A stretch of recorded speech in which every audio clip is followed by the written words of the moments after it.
Mga karanso, ari na gibutan ko ng sibuyas kag ang garlic. Kay nagmantika na ang akon nga baboy. So, dugay-dugay, kumok-kumok ang sibuyas. Ilunod ta na ning manok, pasayan. Kag ang ulihi ang Twin Lions nga bihon. Muna na. By the way, ang ulo gali siyang pasayan, ginlaga ko para iyang broth amo nang ibutang ko da nga sabaw para magnamit. Amo nang secret nila nga ingredients para magnami ang sabor siyang bihon.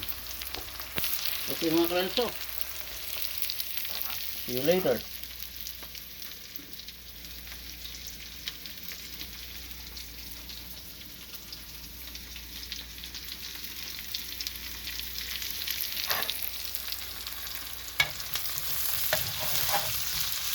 Kumok na.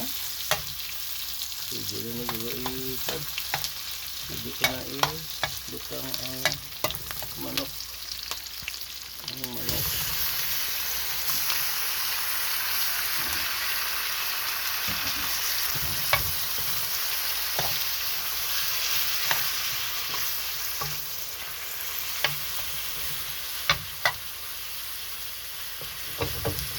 Okay, karoon na yung pasayan.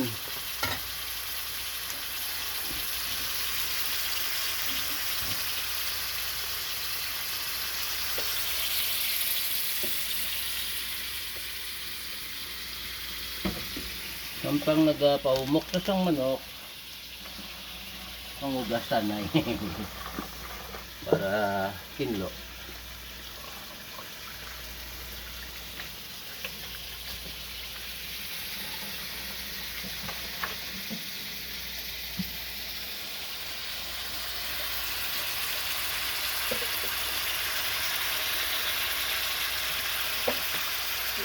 Okay.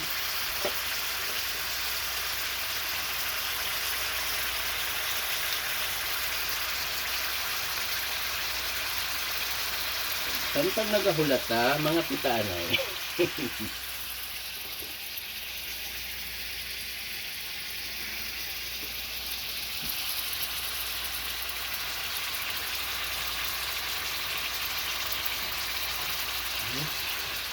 Ito yung tanong.